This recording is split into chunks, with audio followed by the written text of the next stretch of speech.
enquanto mulheres, enquanto profissionais. Sei que hoje nós teremos muitos acréscimos aos nossos conhecimentos, mas principalmente, acima de tudo, ao nosso sentimento com relação a esta profissão e ao nosso papel nessa sociedade, no Brasil de hoje, como mulheres. Então, gurias, que nós tenhamos um dia de bastante ganhos para todas nós e com certeza sairemos daqui absolutamente diferentes do que chegamos. Muito obrigada a todas. Obrigado, Sandra. Obrigado, querido. Vive. Eu só esqueci, eu fiquei emocionado, realmente foi de coração que trancou a voz. Tá? Eu peço para as diretoras, delegadas, subdelegadas e adjuntas que não têm o meu contato, tá aqui, peguem o meu cartão, porque me passem um e-mail, porque eu quero repassar para vocês, da localidade de vocês, quem é o delegado, quem é o subdelegado, o delegado adjunto, vocês não sabem, né? A composição. Então vocês me passam um e-mail que eu vou responder para vocês na cidade de Guaporé. Quais as lutas que pertencem a Guaporé? Passo Fundo, que pertence a Passo Fundo, que pertence a Caxias, né? Então isso eu vou passar para vocês, tá? Então, novamente, pegue o meu cartão, me passe um e-mail, né? Que aí eu vou reportar a todos vocês essas informações, tá bom? Mais tarde eu apareço aqui, vou ter que ir lá no centro, no Crici, e mais tarde a gente conversa. Um abraço e bom dia. Vive. Gostaria de saudar, então, os integrantes aqui da mesa, o presidente Márcio Binzeli e a todas vocês, que hoje, com imensa satisfação, já estou desde ontem, né, emocionada também, a gente poder cada vez mais aumentar o nosso grupo e a saber aqui de cada uma de vocês o quanto vocês têm para contribuir conosco. Isso é muito importante e fundamental, porque hoje inicia um novo processo, né, na história nossa aqui, do Rio Grande do Sul, vindo a contribuir a nível nacional, nesse primeiro encontro estadual de corretoras de imóveis do estado do Rio Grande do Sul. E vocês, a partir de hoje, são as integrantes e são as representantes nossas nas regiões, em cada cidade que vocês compõem. Isso é muito importante e fundamental. Como eu havia, eu acho que, conversado aqui com algumas, né? Nós participamos o ano passado no primeiro encontro de corretoras globais, no Rio de Janeiro, onde vieram as americanas. Lá nos Estados Unidos, hoje, as americanas estão associadas e os homens se integraram a elas, de tão a organização que elas têm. Então, vocês vejam como é importante o nosso papel e, assim, cada vez me sinto mais feliz por saber a vontade que vocês têm de novos conhecimentos, de se aprimorar e a gente se conhecer e poder fazer essa integração, né? Claro, desenvolvendo as lideranças, que é fundamental. Um abraço a todas e eu desejo um excelente encontro para todas nós. Um abraço. Então, eu quero convidar aqui a Cristina para integrar a mesa conosco. Eu peço até para que ela nos oriente sobre a dinâmica da palestra. Se é melhor a gente desmanchar a mesa. Eu acho que é mais interessante, tá bem. Se então, vocês tá. puderem sentar. Ok.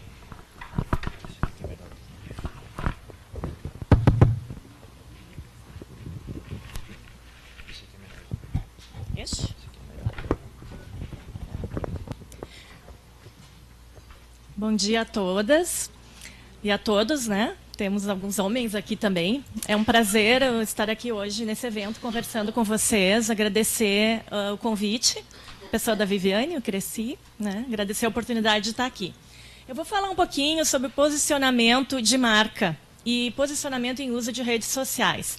É um tema bastante amplo, mas eu escolhi abordar a evolução do marketing, marca, imagem, reputação, falar um pouquinho sobre algumas diretrizes, marketing de relacionamento, de conteúdo, posicionamento nas redes sociais, porque eu acredito que eu vou poder causar algumas reflexões aqui e a gente vai poder, talvez vocês possam ter alguns insights, ideias para aplicar no dia a dia. Tá bem? Então, eu começo falando do Barnum para vocês. Eu não sei se vocês já ouviram falar. Barnum, ele foi um rico empresário norte-americano e ele, até hoje, ele é conhecido pelo pai do pop, príncipe da falcatrua e avô da publicidade. Ele era um homem muito excêntrico. Pela capa do livro, esse livro ele lançou em 1880. 1880 ou 1890, não me recordo agora. 1880. Mas pela capa vocês já podem ver, ele fala, né? O grande show do mundo, o showman, grandes regras, né? As principais regras de ouro para se fazer dinheiro. Então ele era bastante excêntrico e falava muito sobre sobre sensacionalismo, né? E até hoje, apesar de ele ter falecido em 1891, até hoje ele é lembrado em formas de brincadeiras. Daí eu estava procurando na internet e achei essa imagem aqui. Então, ele fez uma história e até hoje as pessoas brincam referente a isso, né? Mas então, eu vou começar falando um pouco da evolução. Até 1900, as pessoas elas não falavam em marketing, mas já aconteciam algumas comunicações. Não era um tipo de propaganda diferente, mas algumas comunicações já aconteciam. E nessa época já se falava alguma coisa em classificados de compra e venda de imóveis, mas principalmente avisos de procura de escravos, venda de escravos, fugitivos, né? Então as pessoas faziam cartazes para se comunicar dessa forma. Foi em 1913 que surgiu a Eletra, uma primeira agência de publicidade, mas era uma agência ainda muito tímida, não se falava muito em propaganda. Foi em meados de 1940 que as empresas daí sim, começaram a investir um pouco mais e fazer algumas propagandas. Eu trouxe como curiosidade aqui para vocês 2 anúncios de 1940. Um era um craque do Vasco, Ademir, então aparece ele fumando, né? E com a camiseta do Vasco e dizendo, né? Eu saio do campo e fumo o meu Lincoln. É uma propaganda que hoje ela não se sustentaria. E essa aqui, eu até vou ler para vocês, que eu acho ela bem interessante. Livre-se do complexo de magreza, porque em 1940 o bonito era ser cheinha, né? Então, a Vikelp, ela dizia, cuidado com essa magreza. Dia a dia, essas palavras ferem a sua sensibilidade, tornando sua vida um fardo insuportável. Você deixa de ir às praias, usa roupas fechadas, adquire o complexo de magreza. Vikelp trouxe novo alento aos magros de nascença.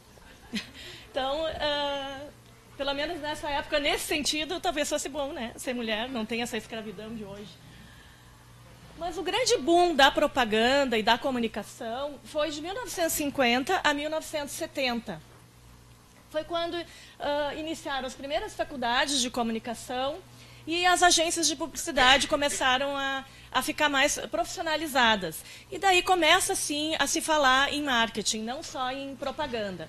Foi na época de 1971, com a televisão, o auge, com a televisão a cores, o Jornal Nacional, as novelas da Globo. Então, os anunciantes, as empresas, queriam se diferenciar de seus concorrentes e faziam propagandas. Quem tinha condições de fazer esse investimento, faziam as propagandas na televisão.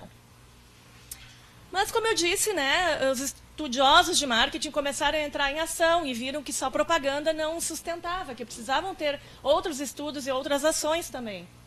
Aqui eu trago um conceito do Kotler. O Kotler, ele é desde 1967, foi o primeiro livro sobre marketing que veio para o Brasil. E ele diz, então, marketing é a ciência e a arte de explorar, criar e entregar valor para satisfazer as necessidades de um mercado com lucro. Então, assim, quando se fala em estudos de marketing, para determinar algumas estratégias e plano de marketing, tem que se estudar vários pontos, né? Tem que se pensar como atrair os públicos, a psicologia do consumidor. Hoje em dia, existem estudos que se identificam todas as etapas na cabeça do consumidor antes de ele definir a compra que ele vai fazer.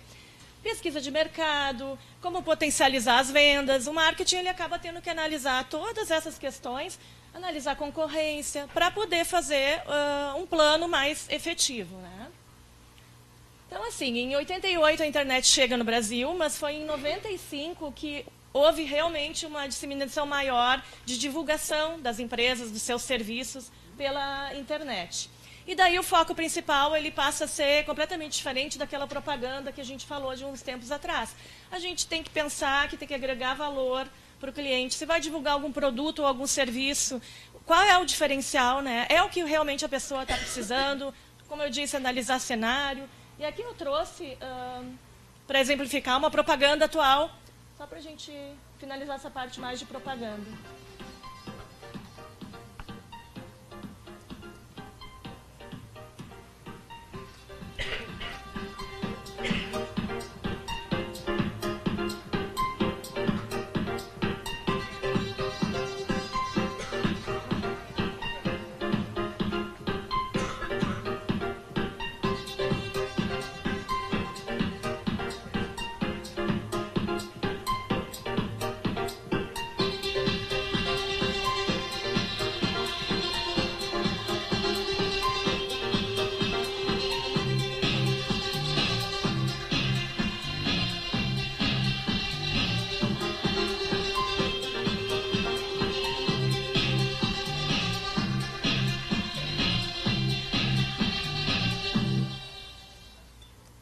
Então, essa empresa está lançando um produto que as pessoas querem, que o mercado pede. Né? Quantos ciclistas a gente escuta que são atropelados, quantos carros e acidentes sérios acontecem com bichos na estrada. Então, começa a ser esse o conceito de a gente vender e divulgar o que a pessoa realmente está precisando. Começar a falar um pouquinho, então, do valor da marca. Quando a gente fala em marca, o que é a marca? Aqui eu trouxe o exemplo da Coca-Cola. A marca nada mais é do que um nome, um padrão visual que a empresa decide ter e o seu slogan ou o seu posicionamento, né? Até então, a Coca-Cola, até o ano passado, o slogan deles era Abra Felicidade e agora, o ano passado, eles mudaram para Sinta o Sabor. Então, a gente está falando de marcas que valem milhões, que as pessoas investem muito em propaganda. Mas investem por quê? Porque as pessoas compram muitas vezes por marca, né? Então a gente pode perguntar para os homens aqui da sala, uma camisa, quanto que pagariam por uma camisa polo branca e quanto pagariam por uma camisa polo branca com o jacarezinho, né? Dessa forma, um computador e um computador com a maçã. Então as pessoas, aqui a gente está falando de marcas que realmente valem muito e movimentam muito o mercado. Mas eu queria falar para vocês, não dessas marcas, eu queria falar para vocês sobre a marca pessoal de cada um, a marca profissional. Vocês já pensaram, pararam para pensar um pouquinho quanto vale a marca de cada um de vocês? Quando a gente fala em marca pessoal e marca profissional, a gente constrói ao longo do tempo. E a gente cria uma identidade para se diferenciar dos concorrentes, né, ou para estar bem posicionado socialmente. Então, a construção da marca pessoal e da marca profissional é muito importante, é algo que a gente tem que estar atento diariamente. Então, assim, não existe fórmula para isso, né? Aqui eu trouxe mais para nós discutirmos um pouco, né, e pensar o que faz, como é que a gente pode construir a nossa marca de uma forma consolidado e forte, né? Entregando o que foi contratado, a princípio é uma coisa básica, né?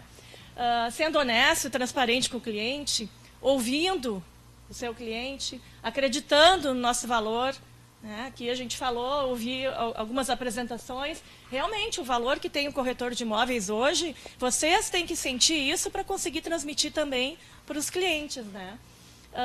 Dedicando-se ao pós-venda, talvez. Mas será que isso realmente é o que é importante para o cliente? Eu perguntei para 2 corretores de imóveis, amigos meus, eu fiz uma pergunta para eles. O que agrega, o que eles acham que agrega valor à marca e à imagem de um corretor de imóveis? Então, eles me trouxeram algumas palavras, alguns atributos, alguns valores. Eles falaram conhecimento, falaram em postura, em credibilidade, em pontualidade, em habilidade negocial. Mas o que mais, né? Quem é que pode me dizer aqui? O que vocês acham que é importante para o cliente, que agrega valor no trabalho de vocês, na marca e na imagem de vocês? Ética. Empatia. Fundamental ouvir o cliente, estar atento, realmente ouvir o cliente, né? Não se preocupar somente com a venda. Eu gravei assim, eu acho que o som ele vai estar talvez um pouquinho baixo, vamos ver como é que ele vai estar. Eu gravei 2 depoimentos de clientes, porque eu acho que é fundamental realmente a gente ouvir o cliente.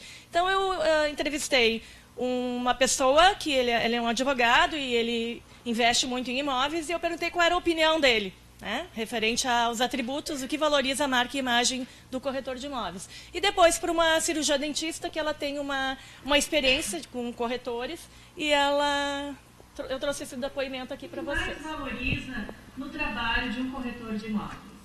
A honestidade. Tem que vender um produto dele, não tentando enganar o comprador.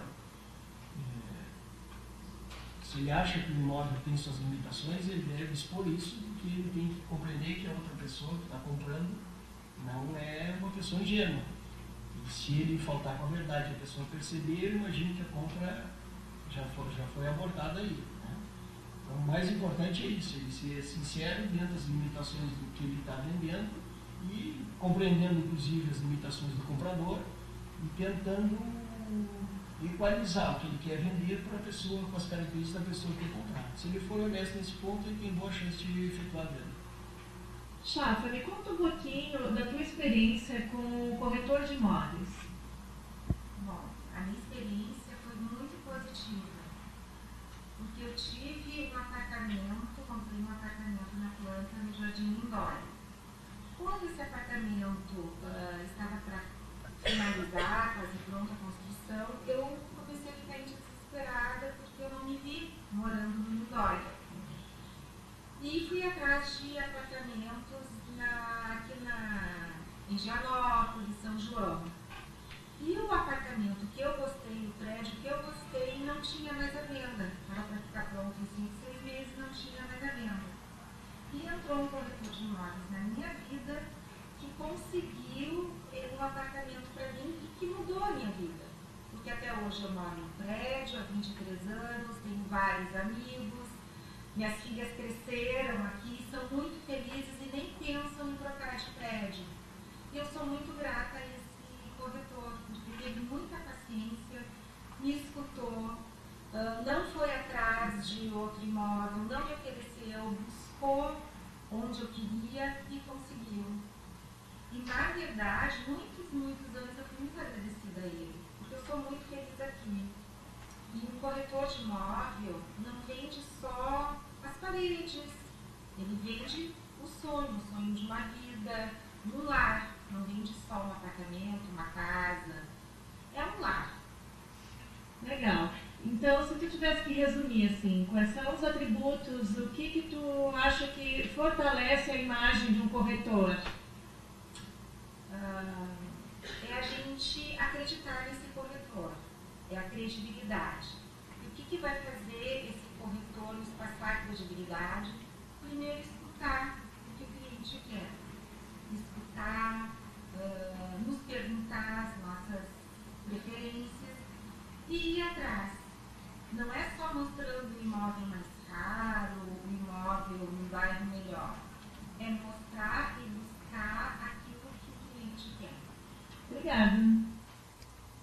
Esse depoimento, eu estava aqui ouvindo a apresentação de vocês, e alguém, não sei se fosse tu, alguém disse que não se vende só paredes, né, que se vende um sonho, e realmente a experiência dela é o que ela diz, é um projeto de vida. Então, no momento que, quando a gente falou ali, assim, de valorizar a sua marca, a sua profissão, eu acho que isso é muito forte, que é o que vocês devem levar, né, a possibilidade que vocês têm de mudar o projeto de vida de uma família. E isso é muito legal, né? Bom, falando um pouquinho, então, agora sobre imagem e reputação. Voltando para... antes de falar das empresas, né? O que eu trago aqui? Isso aí é fato já. Não, as percepções, elas são muito fortes e não adianta a gente ser bom, as pessoas têm que perceber o quanto bom nós somos. Então, o quanto a gente agrega valor ao serviço que a gente está oferecendo. Por isso, atenção constante quanto a isso, né? Tem um estudo nos Estados Unidos que diz que a primeira impressão, ela é formada nos 3 primeiros segundos. Quais são os principais fatores que influenciam, né? Na pesquisa diz que a visão, que é o primeiro impacto conjunto da imagem, o tom da voz, a adequação das palavras utilizadas, a linguagem corporal. Então, o cliente ele é muito influenciado, muitas vezes, pela primeira impressão, pela aparência, pelo vestuário. Mais adiante, vocês vão ter hoje uma palestra falando sobre isso, eu acho que sobre esse tema, né? Que eu acredito que vai ser bastante interessante. Claro que a primeira impressão é importante, mas não é a principal. A gente tem que sustentar com as nossas atitudes no dia a dia, a imagem que a gente quer construir, que o cliente perceba a nossa imagem, né? Então, assim, falando um pouquinho de marcas de empresas. O que é essa tal imagem? É o que as pessoas creem, é o que as pessoas acreditam. Pode ser através de razão, de sentimento, alguma percepção, alguma memória afetiva, alguma expectativa. Olhando essas marcas, né, Coca-Cola, McDonald's e Nike, o que é a primeira impressão? O que pode me dizer? Qual é a sensação ou a percepção que vocês têm da imagem dessa marca? Alguém quer comentar alguma coisa? Para mim, por exemplo, vou dizer, McDonald's, eu tenho uma memória afetiva muito grande com essa marca. Por mais que agora a gente saiba que o fast food, né, muitas vezes é prejudicial à saúde, que a gente tem que pensar em alimentação saudável. Os meus filhos, eu tenho um filho de 27 anos e uma menina de 23. Meus filhos, na época que eles eram crianças, eles iam ao McDonald's, não se falava tanto dos malefícios dessa alimentação. Então, por mais que hoje eu olhe a marca do McDonald's e, na minha razão, eu tenho uma imagem que não é adequada, por outro lado, eu tenho uma memória afetiva muito forte, que eu lembro da época que eu levava meus filhos e eles eram muito felizes no McDonald's, né? Então, a imagem é isso, é o que a gente consegue passar, é o que a pessoa consegue perceber sobre a nossa marca ou o nosso trabalho, né? Então, indo assim para as pessoas que a gente está falando de marca pessoal e marca profissional. Como é que será que as pessoas estão vendo vocês, por exemplo, né? Qual é a imagem que as pessoas fazem pessoal e profissional de cada um de vocês?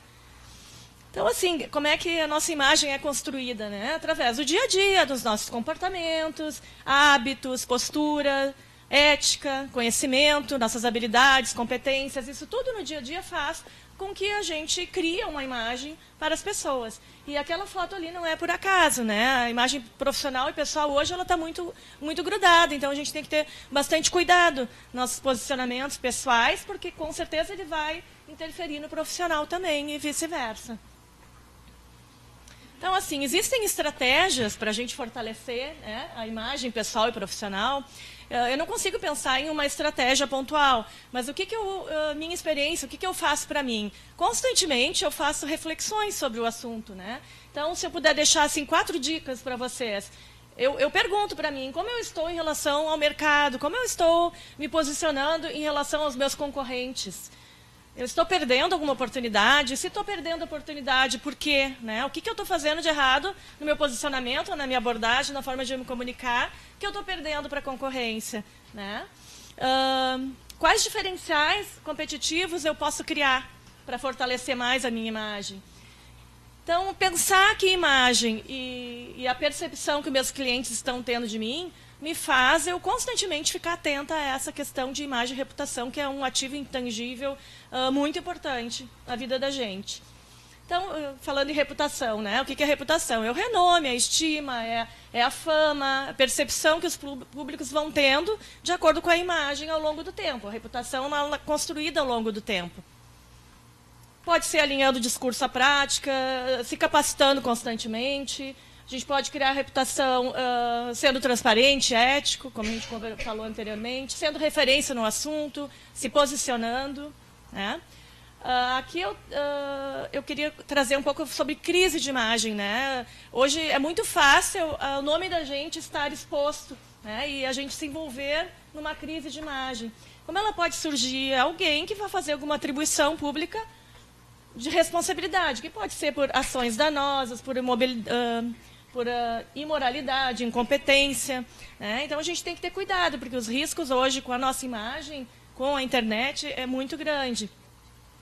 Maior exposição de notícias negativas da mídia, maior velocidade de disseminação dessa informação. Às vezes vem uma informação que não é correta, mas as pessoas estão falando a respeito e a nossa imagem pode estar sendo prejudicada. Hoje nós temos, é fato, menor lealdade do consumidor, e o dano local vira um impacto global.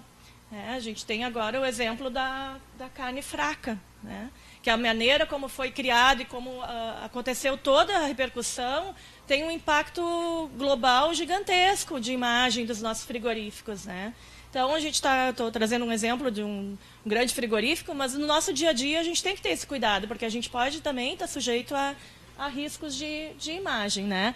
E como é que a gente gerencia As empresas, grandes empresas, elas têm departamentos próprios só para gerenciar a crise de imagem, né? Mas, no nosso caso, o que a gente pode fazer? Na minha experiência, a minha sugestão é ser o mais transparente possível. Tem uma crise, então temos que agir, né? Tomar frente à situação, apurar os fatos. Se houve um erro, realmente assumir esse erro, né? Apontando as possíveis soluções. Ser empático, alguém já comentou alguma coisa aí também referente a isso. Ser direto e transparente. A pior coisa é quando surge alguma situação desagradável é a pessoa perceber ou achar que a gente está fugindo do assunto, né? Então, enfrentar de frente, porque é mais fácil tu cortar a crise se a gente enfrenta ela de frente. Então, aqui eu trago, não é nenhum julgamento, né? Mas é fato. Acho que vai ser muito difícil ele recuperar essa reputação dele, né? E aqui, ao inverso, trazer uma imagem de alguém que está com a reputação lá em cima. Essa aí foi a capa da Zero Hora de ontem. Uma frase do Buffett que ele diz, uma frase já bastante antiga, mas eu acredito muito nela. 20 anos para se construir uma reputação e 5 minutos para perdê-la ou destruí-la. Queria falar um pouquinho agora, antes de entrar na parte final, que são as estratégias, né, de marketing. Faz sentido isso para vocês? Hoje, o aumento da concorrência, cenário econômico tumultuado, um novo perfil de cliente. O que isso acontece? O que isso resulta? A necessidade de a gente trabalhar de uma forma cada vez mais profissional, né? Estar melhor preparado, estabelecer as ações estratégicas mais corretas e efetivas. Quando a gente fala em ações de marketing, planos de marketing, quem estudou um pouco de administração ou marketing, ou até leu alguns artigos a respeito, já deve ter ouvido falar dos 4 Ps, né? O que são os 4 Ps? É um mix, são os pilares básicos do marketing, de um plano estratégico de marketing. Então, a gente tem que ficar atento. Primeiro P, o P de produto, que seria, vamos supor, um imóvel, né? O preço. Quantas pessoas estão dispostas a pagar por esse imóvel? Tem que ser analisado isso tudo na hora que tu está planejando uma ação, né? Qual é o preço do imóvel dos concorrentes? A mesma coisa, a promoção, que seria a divulgação, onde a gente divulgaria ele, e a praça, onde ele vai ser vendido, ou o ponto de venda. Só que com o decorrer dos anos, os 4 Ps eles ficaram ultrapassados. E principalmente porque entrou a questão muito forte de marketing de serviços. Hoje já se fala em 8 Ps para poder fazer um planejamento adequado de ação, de marketing. A gente precisa estar atento a 8 Ps. O que seriam os 4 últimos Ps que entraram, então, agora? O P de pessoas, que eu particularmente acho fundamental, adoro pessoas, eu acho que a gente não faz nada sem ter pessoa certa no lugar certo, né? Então, o que seria esse P? É se preocupar com as pessoas, contratar bem, treinar e capacitar sempre as pessoas e fazer de tudo para que ela esteja motivada no trabalho. O outro P que entrou, então, agora nos últimos anos, é o P de processos, analisar o fluxo de trabalho, né? Aí entra a questão de atender bem o cliente, encantar o cliente. Evidências físicas. O que é o P de evidências físicas? São as características visuais que fazem com que a pessoa tenha já alguma percepção de qualidade ou não do produto ou do serviço. Então, por exemplo, simples, um cartão de visitas, né? Tu vai entregar para um cliente um cartão de visitas, se ele está, eu troquei o telefone, mudei o endereço, tem alguma coisa errada, eu vou riscar e vou escrever a caneta. São detalhes, evidências físicas que vão fazer a diferença, o cliente percebe, né? Ele pode achar que essa evidência física pode atrapalhar a qualidade do serviço que ele está comprando. Então, assim, desde vestuário, decoração, né? Leva um cliente num showroom e chega lá, a pessoa que recebe está mais assim, desleixada, né? Não recebe adequadamente a pessoa. Isso tudo são evidências físicas que o cliente acaba percebendo e faz uma imagem ou negativa ou positiva. E, por último, o P é o P da produtividade, que seria o volume de atendimento, né, qualidade, enfim, aí é onde se analisa indicadores, né? Não adianta a gente ter planos de ação se a gente não tem metas e acompanha indicadores para ver se a gente está alcançando o objetivo. Então, por que eu trouxe aqui para vocês? Claro que isso é bem complexo, eu precisaria de mais tempo para falar mais detalhadamente sobre cada PES, mas é importante vocês pensarem que uma ação, para ser efetiva, ela tem que olhar e analisar o cenário como um todo. Então, aqui eu trouxe, depois eu vou deixar os meus contatos para a gente começar a ter mais conexões, e vocês podem me perguntar, me pedir dicas, mas existem muitas literaturas que, se vocês quiserem se aprofundar um pouco mais nesse assunto, é legal, são interessantes.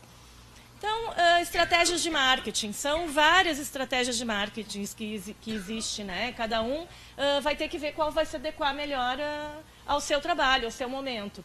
Mas eu trouxe aqui um pouquinho sobre marketing de relacionamento, marketing de conteúdo e posicionamento nas redes sociais. O que é o marketing de relacionamento em conceito? São todas as ações tomadas pela empresa ou profissional como forma de criar e manter um relacionamento positivo com seus clientes. Então, qual é a premissa básica? Se relacionar com esse cliente. Né? O que a gente quer? Um cliente fidelizado, fortalecer a marca e imagem do profissional. E o que é essencial para essa ação estratégica? Vocês terem que ter um banco de dados e planejar as ações que vocês vão fazer. Porque você sabe que se a gente não planeja, as coisas não acontecem, né? Tem que muitas vezes colocar no papel para conseguir fazer alguma ação. Então, quando eu falo em banco de dados, não necessariamente tem que ser um sistema ultramoderno de CRM. Pode ser a velha e boa planilha de Excel, o nome do cliente, a data de nascimento, a profissão, né, os principais gostos. Poder ter um banco de dados, nem que seja dos principais clientes de vocês, para que vocês tenham momentos que vocês possam se fazer presente, né? Data de aniversário, poder mandar parabenizando. O cliente era cirurgião dentista, dia 25 de outubro, dia do cirurgião dentista, manda parabéns para ele. Então, o marketing de relacionamento ele pode ser feito de uma forma simples, sem muito custo, e o objetivo maior é se fazer lembrar. Muitas vezes, o cliente de imóveis ele não compra regularmente, ele vai demorar para comprar.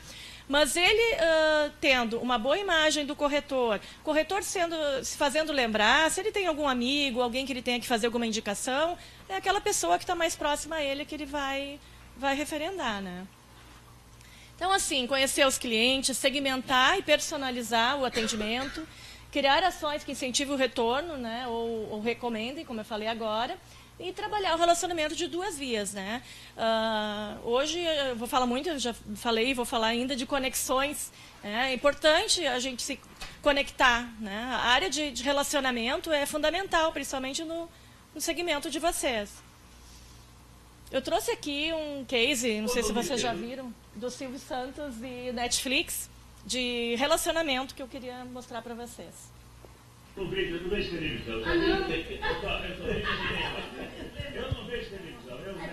Para quem trabalha na televisão, é um trabalho como outro qualquer. Agora, televisão só é diversão para quem vê. Agora, até que eu vou sair daqui, ainda vou chegar na minha casa e televisão, vou continuar trabalhando. Não, eu estou vendo uma série muito boa. Já viu a série Bíblia? Bíblia. Espetacular. Grande produção. Netflix.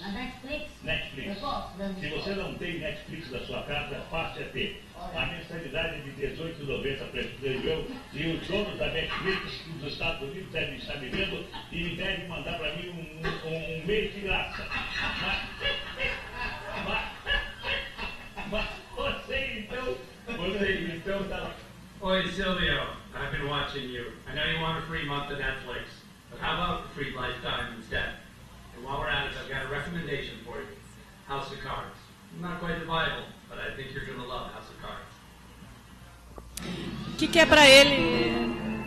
O que é para ele dar uma assinatura vitalícia? Nada, né? Mas ele aproveitou o momento e fez uma forma de se relacionar não só com o Silvio Santos, mas com todo o público dele. E isso aí já faz alguns anos e até hoje as empresas, as escolas de marketing, elas usam isso como um case. Então, o que custou para ele? Praticamente nada, né? E ele teve uma repercussão gigantesca quanto a isso.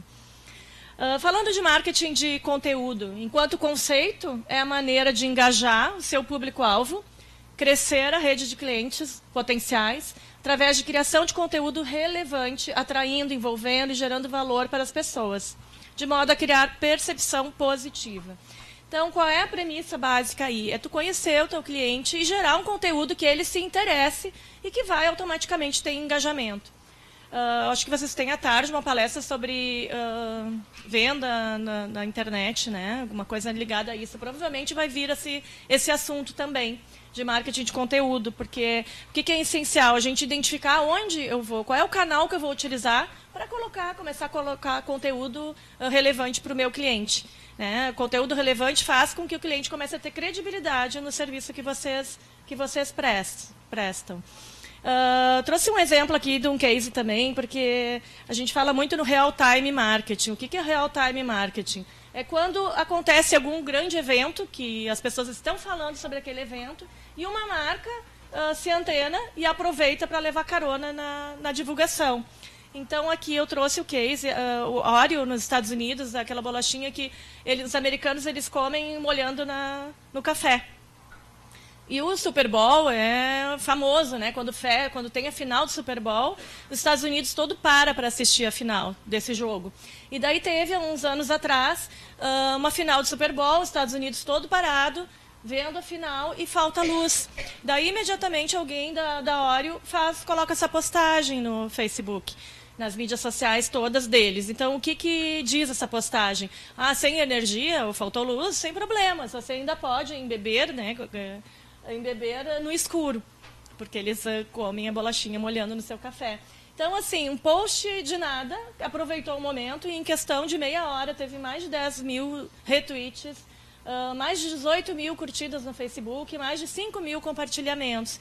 Então, a gente está atento a algumas oportunidades que a gente possa, talvez, se posicionar perante o que está acontecendo no cenário, no momento. Então, em resumo, marketing de conteúdo e marketing de relacionamento nada mais é pensar em ações estratégicas para que a gente se aproxime do cliente e torne, cada vez a gente tenha mais vínculo com ele, né? Redes sociais. Não vou entrar em detalhe técnico de redes sociais, mas eu queria só abordar um pouco como eu vejo que a gente pode se posicionar nas redes sociais. Para mim, eu falo de novo ali em conexões, né? As redes sociais é para a gente ter mais visibilidade e fazer conexões. Né? A Viviane, por exemplo, eu não conhecia a Viviane. Provavelmente a gente acabou não conversando muito detalhadamente sobre isso, mas ela viu alguém comentando sobre alguma palestra que eu dei a respeito disso. Então, automaticamente ela fez uma conexão, hoje eu estou aqui, né, e eu tenho certeza que a gente vai ter uma conexão profissional, uma ligação importante. Então, isso que eu queria deixar de recado para vocês. Aproveitem as conexões, os relacionamentos, façam valer, né, o dia a dia de vocês. Networking é tudo, conexões é importante. Então, para a gente seguir em frente, formar parcerias, né? Como usar as redes sociais para fortalecer a marca?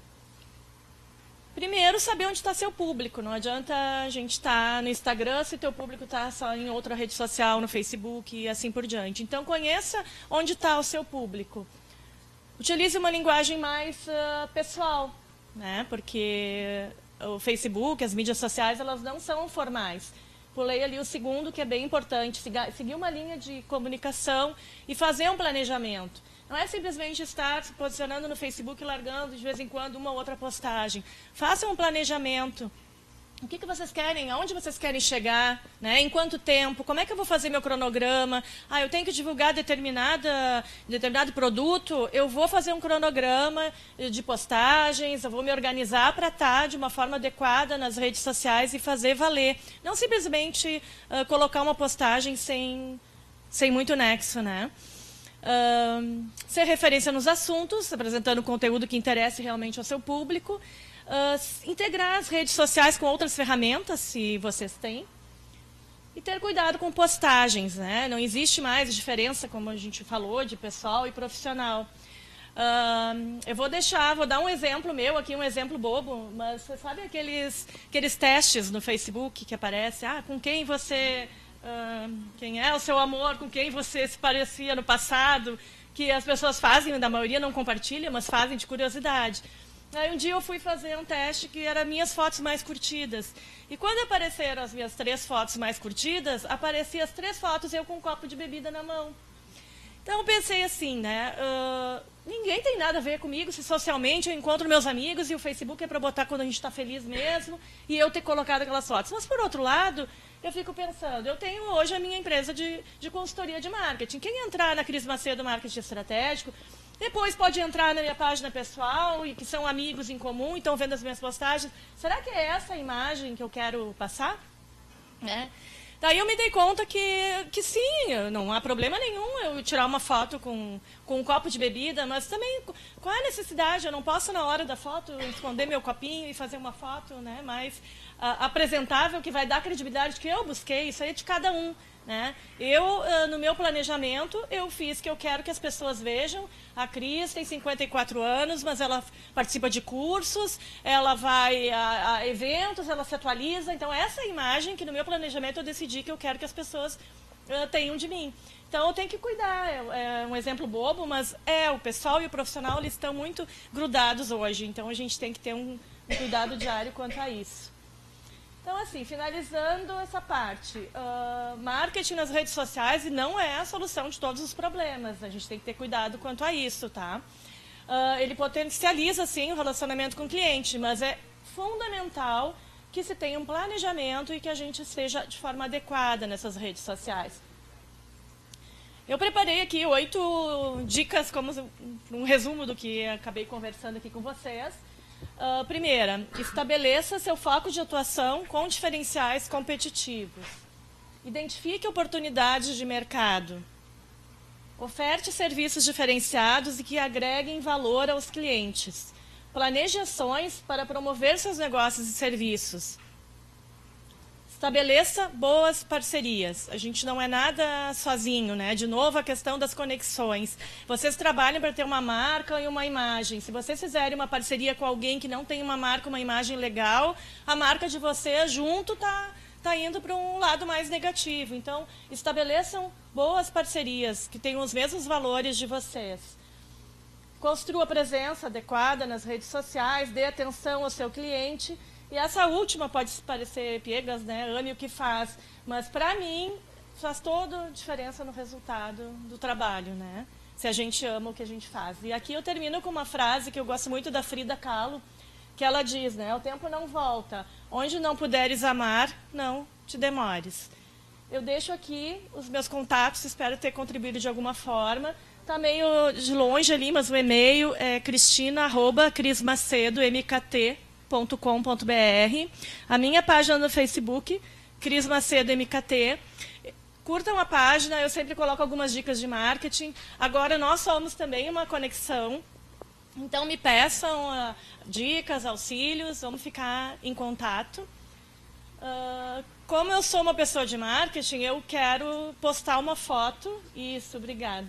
Eu quero postar uma foto nossa do grupo, pode ser? Vou fazer uma selfie aqui. Cris Macedo MKT. Deixa eu pegar aqui. Vamos ficar de pé, e daí o pessoal daqui pode vir mais pra cá para sair todo mundo? Pode ser? Deixa aqui, depois tu tira pra mim. Como eu falei no meu plano, sem o copo na mão, mas como eu falei, faz parte do meu plano divulgar os momentos de conexão, né? O que a gente faz, como a gente se relaciona. Então, essa foto vai estar no meu Facebook, depois vocês curtam, compartilham. Tá? Será que eu acho que eu vou ficar aqui em cima? O que tu acha? Me dá uma dica.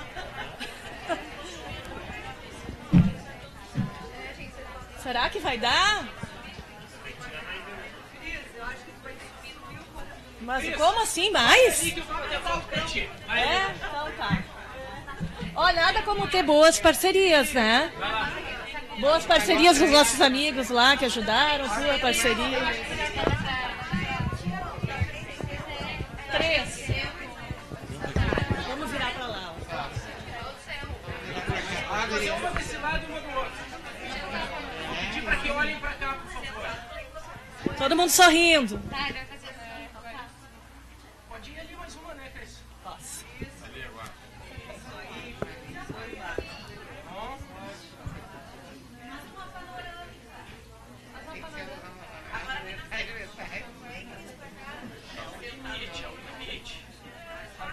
Aonde? vocês matam, velha. Presidente, o diretor vai junto com a Cris ali, vamos pegar uma colinha.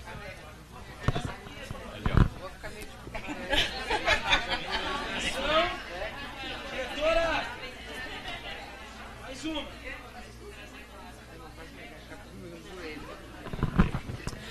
Obrigado, pessoal. Espero ter contribuído de alguma forma. Certificado de palestrante. Primeiro encontro estadual de corretoras de imóveis integrando e formando liderança. Certificamos que Cristina Macedo palestrou no primeiro encontro de corretoras de imóveis do Rio Grande do Sul, integrando e formando lideranças com o tema posicionamento de marca e uso das redes sociais. Realizado no dia 1º de abril no auditório do CRECIC, de às 10h10, promovido pelo Conselho Regional dos Corretores de Imóveis. Firma Sandra Mara Camara, conselheira federal, Viviane Simão Martins Costa, diretora secretária, e esse que vos fala, Márcio Benzeli.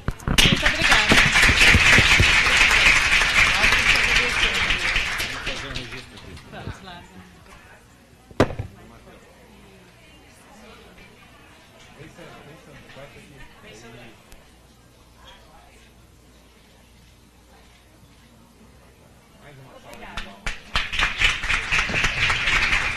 Um bom evento para todos vocês. Espero ter contribuído de alguma forma. Um beijo e a gente continua em conexão por aí, tá bem? Muito obrigado. Então, eu agradeço aqui sobremaneira a nossa palestrante e de imediato convido a nossa segunda palestrante, que vai tratar do tema empoderamento feminino. Iva Cardinal, que tenho certeza vai abrilhantar o nosso trabalho dessa manhã. Essa dinâmica de fazermos a palestra sem a mesa, está bem assim? Então tá ok. Seguimos assim então. Obrigado. Muito obrigada, presidente. Pessoal, muito bom dia a todos, em especial as mulheres, já que a gente trata hoje aqui de um encontro de integração, que eu sou muito simpática a esse momento onde as mulheres se reúnem.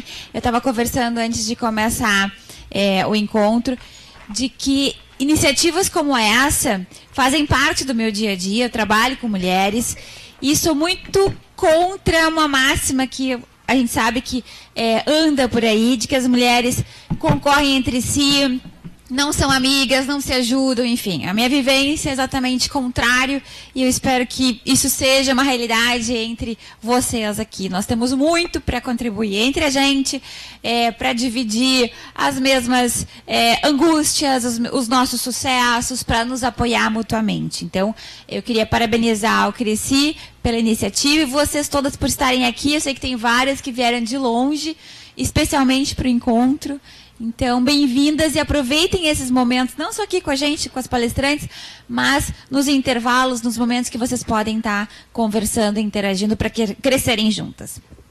Para quem não me conhece, eu queria o passador de slides, onde eu encontro... Ah, perdão.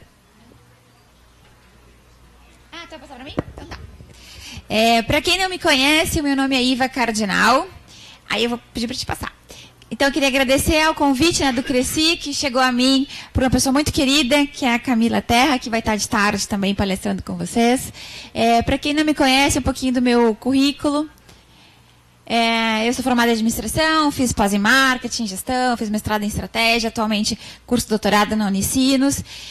Mas um curso que talvez nos conecte de alguma forma, porque temos interesses em comum, é o curso de pós-graduação em negócios imobiliários. A minha família tem uma empresa de participação, e aí há um tempo eu já me encantei sendo atendida por corretores, depois atendendo pessoas na empresa. Então, eu já estive durante tenho cresci, estou de licença agora, porque não atuo como corretora, mas é uma profissão linda, que, como alguém comentou antes, até nas entrevistas que apareceram, nos depoimentos que a Cris coletou, é uma profissão que engrandece e alegra a vida das famílias, né? Isso tem uma representatividade muito grande, pode mudar a vida de uma pessoa, a compra de um imóvel correto ou incorreto, né? E a relação que ela estabelece com o corretor. Então, vocês estão numa profissão extremamente importante e gratificante. E a mulher, em especial, né, puxar a brasa para o nosso lado, tem todo um jeitinho para cuidar dos seus clientes. Então, que bom que vocês estão aqui, estão se capacitando cada vez mais, discutindo o tema e como se tornar profissionais melhores.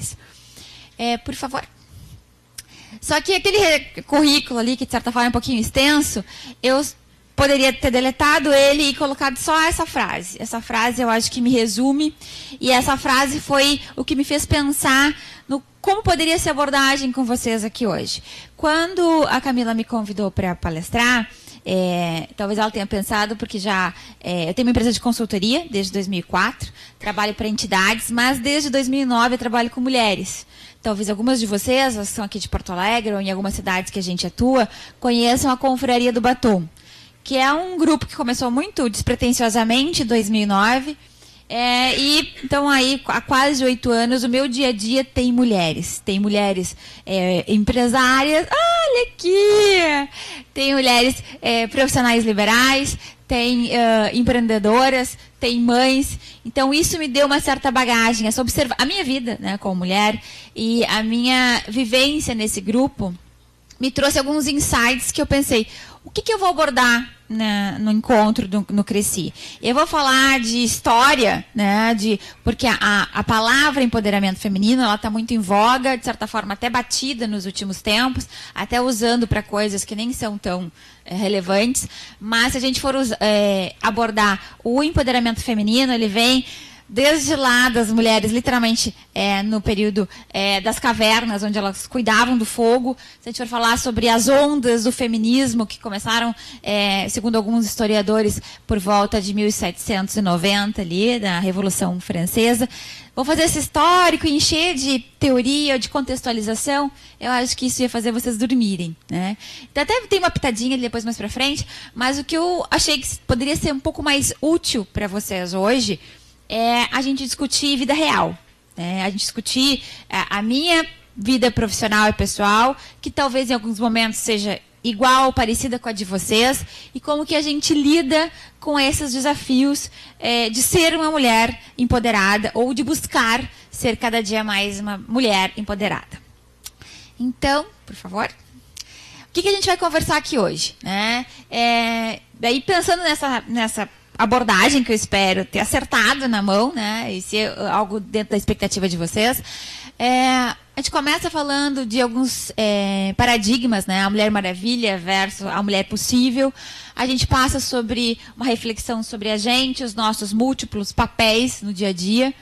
Mulheres com mais poder, o que é empoderamento para cada uma de nós? Cada uma de nós, existem algumas definições usadas pela ONU, por outras entidades, mas o que é para você ser empoderada? Algumas reflexões, eu trocaria talvez reflexões por desafios, né, do empoderamento feminino, e algumas dicas para vocês pensarem e colocarem, quem sabe, ou reforçarem na sua vida diária. Tá? Por favor.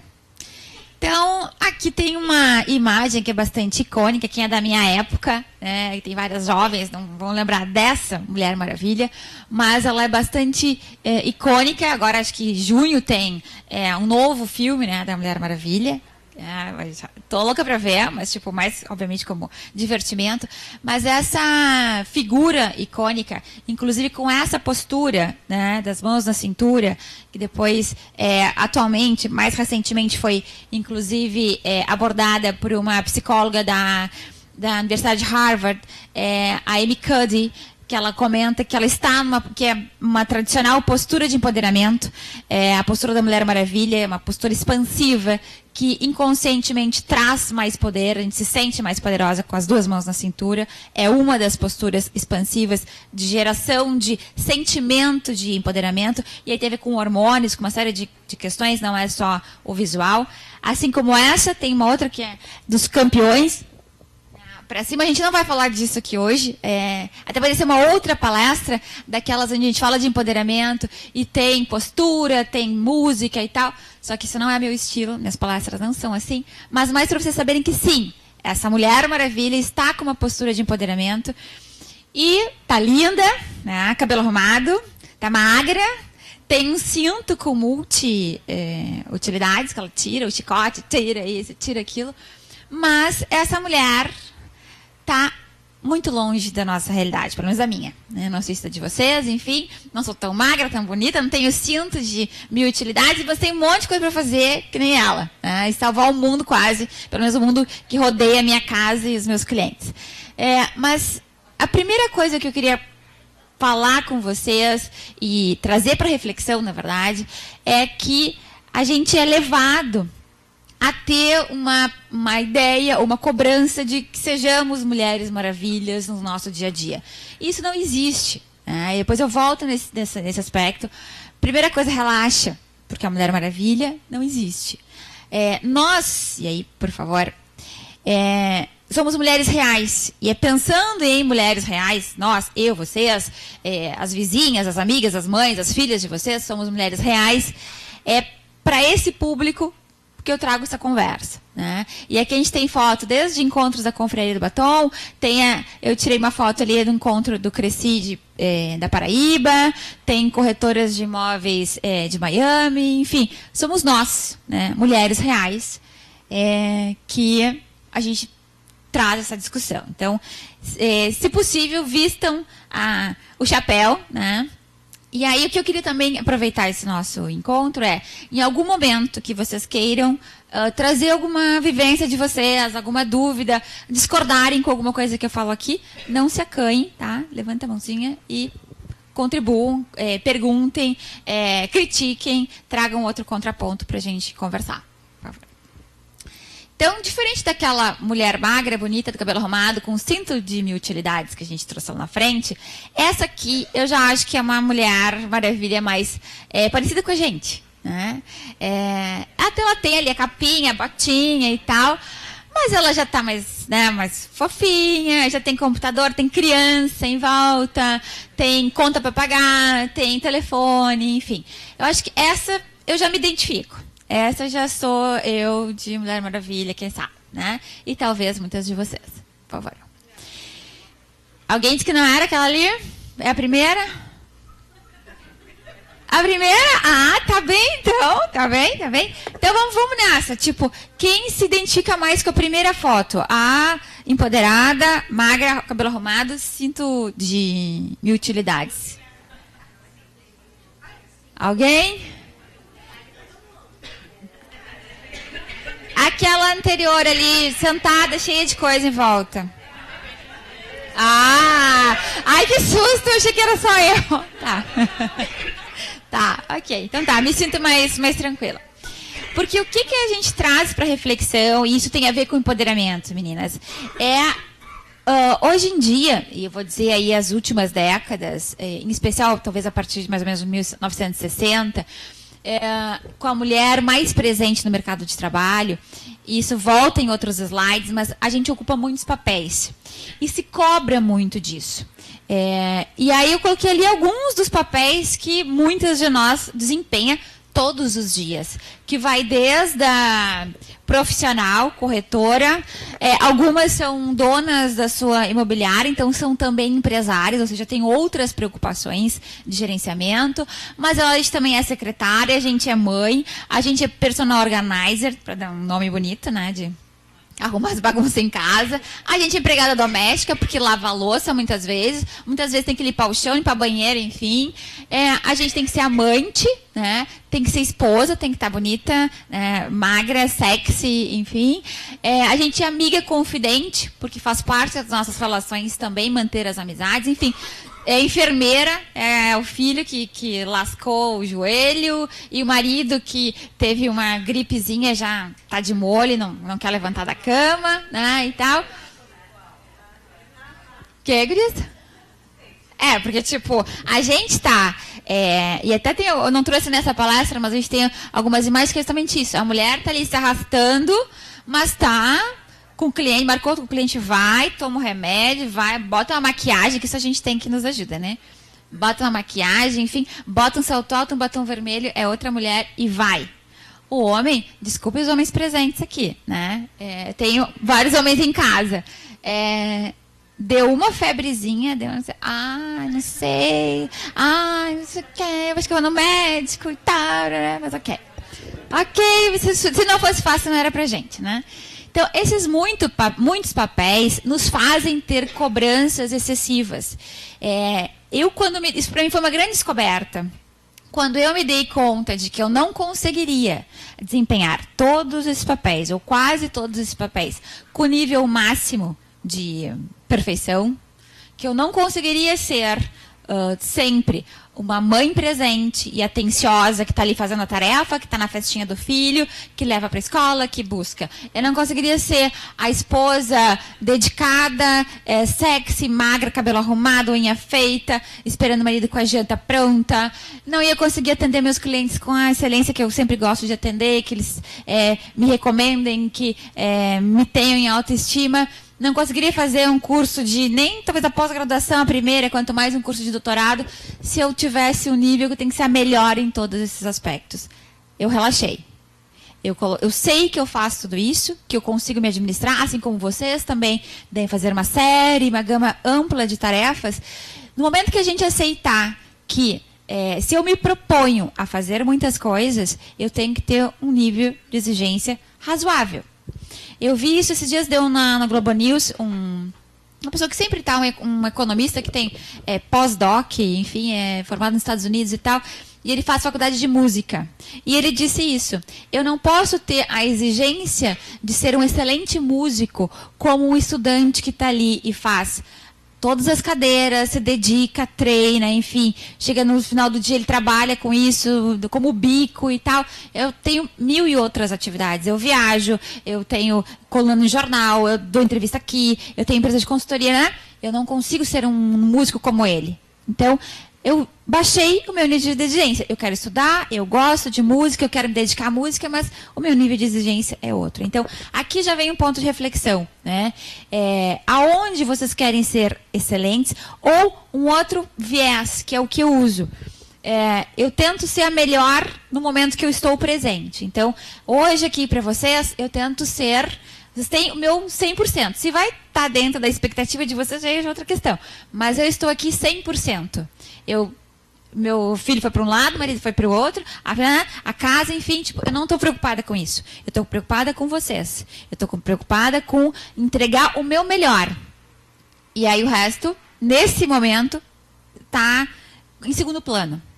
Se um outro momento eu tenho um compromisso com o filho, ok, esse momento eu me dou o poder de escolher e me dedicar 100% àquela tarefa ou àquela pessoa no momento em que eu planejar. Claro, a gente sabe que sempre tem os imprevistos, enfim, mas dentro do que eu posso planejar, esse é o meu jeito de funcionar e que talvez me alivie dessa pressão de ser uma mulher empoderada e boa em tudo. Não sou. Não tem como, né? Por favor. E aí eu brinco desse lado B, né? Então aqui é o mesmo currículo que apareceu lá na frente, eu me uso como exemplo, que é o meu lado A. Tão bonitinho, currículo e tal. Meu lado B, por favor, sou mãe de 2 crianças, uma de 5, uma de 7. Meu marido é argentino, tem negócio na Argentina, está sempre viajando. Meus clientes são a maioria fora do estado. Eu morei até pouco tempo atrás e conheço a Rose, que foi quem me conseguiu a casa. Morei até pouco tempo em Estrela, que é aqui no interior, por uma questão do trabalho do meu marido. Então eu vinha e voltava 500 vezes. Na casa que eu morava tinha literalmente galinha, hamster, cachorro. Eu tinha que administrar essas coisas. Enfim, quando eu estou em casa, meu marido quer que eu cozinhe. Digo, não, mas vamos no restaurante, tem a funcionária. Não. Mas eu gosto da comida, isso aqui, mas eu tenho outra coisa para fazer. Não, cozinha. Tá, a gente cozinha, ok. Então, esse é o meu lado B. E todas nós, imagino, tenhamos o nosso lado B, que são as coisas que os demais não enxergam, mas a gente tem que escolher e aceitar ou não, né, essas tarefas, esses papéis no nosso dia a dia. Então, mais para comunicar um pouquinho com vocês de que, sim, temos e nos administramos dessa forma. Mas, depois de me citar como exemplo, para ilustrar essa questão dos vários papéis que a gente, que a sociedade nos impõe, eu acho muito forte, mas que a sociedade nos apresenta. E a gente escolhe poder absorver e como administrar cada um deles da maneira que nos convém, que é possível, né? Mas um dos motivos da gente estar aqui hoje falando sobre empoderamento E aí a gente vivencia isso. Eu trouxe agora exemplos da gente no nosso dia a dia, mas existe um movimento muito forte das mulheres, literalmente, com mais poder nos últimos tempos. Não é só um termo que vem sendo usado de maneira recorrente. Ele é fato, e ele é um fato que tem bases históricas, políticas e econômicas. E eu tenho uma opinião muito específica sobre o porquê disso, né? E eu acho que tem a ver com termos mais dinheiro, estarmos no mercado, representarmos poder de compra, representarmos volume, né, financeiro, é que nós estamos discutindo isso. Mas eu trago aqui alguns fatos, por favor, que, na verdade, assim, corretamente, se eu pegar um apanhado mais histórico, as mulheres com mais poder, e a gente vê evidências em 3 grandes esferas hoje. Na parte de economia, justamente por isso, porque temos mais poder de compra, daí vai desde a geração de renda nossa própria, como as mulheres também decidindo sobre compras corporativas, enfim, a gente vai entrar depois nisso. A parte política, né? Tudo bem que a gente no Brasil não tem assim, né, muitos bons exemplos, mas a gente vê de maneira mais recente muitas mulheres ocupando cargos de alta graduação no ambiente político. A nossa ex-presidente Dilma Rousseff, na Argentina, Cristina Kirchner, outras aqui na América do Sul mesmo, mas na Europa também vários exemplos. Ok, alguns não tão positivos, mas isso que depende do gênero, né? Depende mais de um contexto, enfim. Mas a mulher ainda existe um espaço muito grande, uma discussão sobre cotas, enfim. Mas a mulher vem, nos últimos anos, se destacando também no ambiente político. E no ambiente familiar, depois até a gente vai observar isso, mas a gente tem um número bastante expressivo de mulheres como chefes de família, gerando a maior parte da renda familiar, tomando as rédeas das decisões familiares sozinha, né? E aí também é um fenômeno social da quantidade de mulheres que, por opção própria ou não, estão sozinhas na criação dos filhos, na administração da casa, enfim. Então, são chefes de família, então ocupam um momento de poder na família bastante expressivo. Então, nessas 3 esferas, nosso poder tem aumentado significativamente. Por favor. E quando a gente fala em mulher com poder, e aí isso tem a ver, inclusive, com o dia a dia de vocês, na atuação como corretoras, a gente tem aí em especial década de 20, 30, que existem alguns exemplos mais específicos, mas a mulher com dinheiro, ela era um nicho. Era o marido que era um pouco mais, o marido, o companheiro, um pouco mais generoso, digamos assim, e oferecia a recursos, ou às vezes de família, enfim, era ainda pouco evidente as mulheres gerando receita, gerando renda por sua própria conta. Vinha muito mais de uma bondade, digamos assim, do seu provedor. Então, existia um recurso muito mais para compra de itens para casa, né, uma liberdade, digamos assim, dela usar recursos para compra de itens para casa, do que a mulher efetivamente sendo geradora e dona do seu dinheiro. Então, ela era um nicho de mercado. Hoje já está muito longe, né? Hoje as mulheres são o mercado. E até tem uma palestra que chama-se Por que as Mulheres Compram? E a gente comenta muito sobre isso, do poder de decisão da mulher sobre as compras. E vocês, como corretoras atuantes, devem ver isso no dia a dia de trabalho de vocês. Quem é que dá a palavra final? Sei lá, vou chutar aí, não é dado de estatística, mas sei lá, 90% das vezes, quando tem uma compra que envolve uma família, não estou falando em compras business to business, mas quando é uma unidade familiar, quem é que dá a palavra final? Se ela encasquetar que sim, se ela encasquetar que não, quem é que, não de que ser no cheque, mas quem é que dá o tom final da negociação? É o homem, sim senhora, né? Ou a mulher.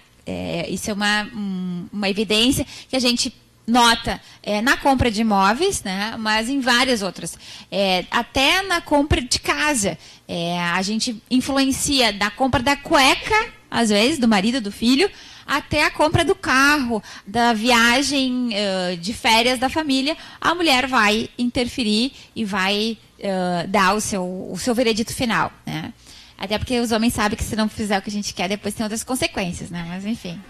Desde emburrei até greve de sexo, enfim, várias coisas. Então, melhor que eles andem na linha e digam, sim, senhora, né? Okay. Mas aqui tem alguns dados, né, importantes que demonstram essa questão de... que reforçam a questão do nosso empoderamento. Então, dados de 2015, né? As mulheres brasileiras geraram uma renda de mais de $1 trilhão, ou seja, quase 4 trilhões de reais. A nossa renda nos últimos 10 anos cresceu 83%. Né? As mulheres mais ativas no mercado de trabalho, ganhando um espaço maior. Ainda existe muita discussão a respeito da disparidade, né, de salários em cargos similares para homens e mulheres, mas a nossa renda, apesar disso, vem aumentando. Eu tinha comentado antes, né, da liderança dos lares. Então, a gente tem 38% atualmente de lares liderados por mulheres, e aí o liderado é desde a tomada de decisão, quanto também a questão de entrada de renda. 80% dos processos de compra são decididos por mulheres. A gente tem um slide em seguida que fala sobre isso de novo. 54% das empreendedoras do Brasil são mulheres. Isso vem crescendo aos pouquinhos, era 49, 51, e agora a pesquisa GEM do ano passado apontou 54%. Ainda, o último ponto, ainda é baixo em termos percentuais, mas existe um caminho, uma discussão bastante importante sendo feita com relação às mulheres em cargos de chefia. Né? Atualmente, o que seria um cargo de CEO, né, o líder máximo dentro de empresas até num porte maior, de cerca de 5% apenas.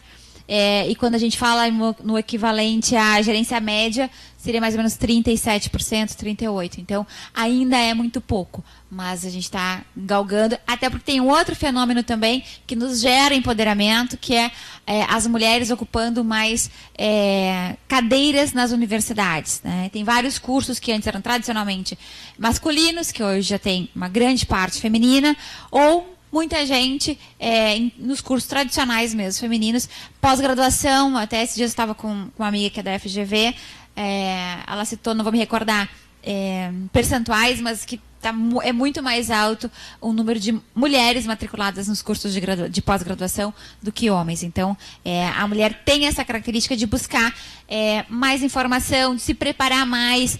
Em especial, também tem outros dados que eu não trouxe aqui, mas quando se fala em empreendedorismo, a mulher normalmente é uma das diferenças do empreendedorismo feminino para o masculino. Ela se prepara mais. Ela, por ter um pouco mais de segurança, enfim, ela se prepara mais. Ela busca mais informação, ela busca mais conhecimento para empreender com menos risco. Isso tem a ver também com a busca de mais conhecimento e, consequentemente, de ganho de poder. Por favor. E aí, linda essa foto, né? As mulheres com mais dinheiro, com mais poder, então elas ficam pensando o que vão fazer, enfim, mas se tornam mais poderosas. Por favor.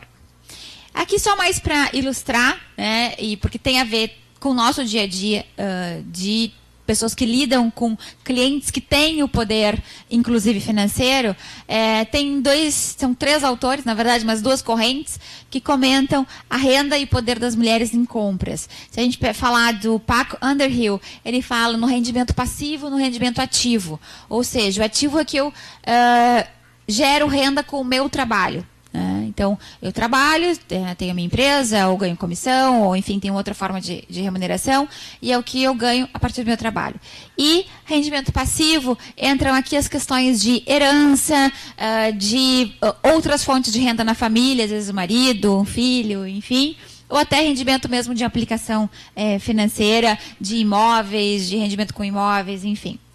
E a Lisa Johnson e Andrea Leonard comparam a esse poder de renda, dividem em 2 seções, que é o poder das mulheres como agente de compra do domicílio, ou seja, a mulher decidindo na compra do apartamento, mas na compra do supermercado durante a semana, das frutas e verduras, da cueca do marido, do material escolar dos filhos. Esse é um momento importante de empoderamento dela, mas também no corporativo. E aí eu não me refiro aqui só, os autores, né, não se referem só às gerentes de compra nas empresas, e sim às mulheres que têm um poder de decisão sobre gastos, que aí atualmente vai desde a gerente de marketing, a pessoa de RH, que vai decidir sobre salários, a gestora da pequena empresa, que é ela que vai assinar o cheque no final do mês, se contratou uma consultoria, se contratou uma reforma, enfim. Então, as mulheres, inclusive no ambiente corporativo, estão com a caneta e o cheque na mão. Por favor. E aí, esse contexto de mulheres com renda, mais a informação, que hoje em dia até a Cris tocou nesse assunto, mas está muito mais rápido, muito mais democrático o acesso à informação, é uma combinação explosiva, né? De dinheiro, a renda, o acesso à renda e acesso à informação, e isso junto nos dá poder. Por favor. Quando a gente fala em poder, né, aqui a gente já trouxe nesses nossos 20 minutos de conversa, já trouxemos alguns vieses diferentes do que é empoderamento. Desde o nosso dia a dia, com as nossas tarefas, as mulheres com mais dinheiro no bolso, nas suas empresas ou no seu dia a dia, enfim. Mas a gente entra numa discussão de conceito, né? O do que é o empoderamento, e que, inclusive, em alguns momentos se confunde, quando a gente fala de empoderamento feminino, se confunde com o feminismo. Né? O feminismo é um movimento que, para alguns autores, alguns historiadores, teve essas raízes lá no final do século XVIII, mas que ainda é muito em voga e está bastante ligado à questão de discussão da mulher, busca da mulher pelos seus direitos de maneira mais ampla, de paridade com homens, tanto na questão de direitos sociais, quanto de direitos políticos, enfim.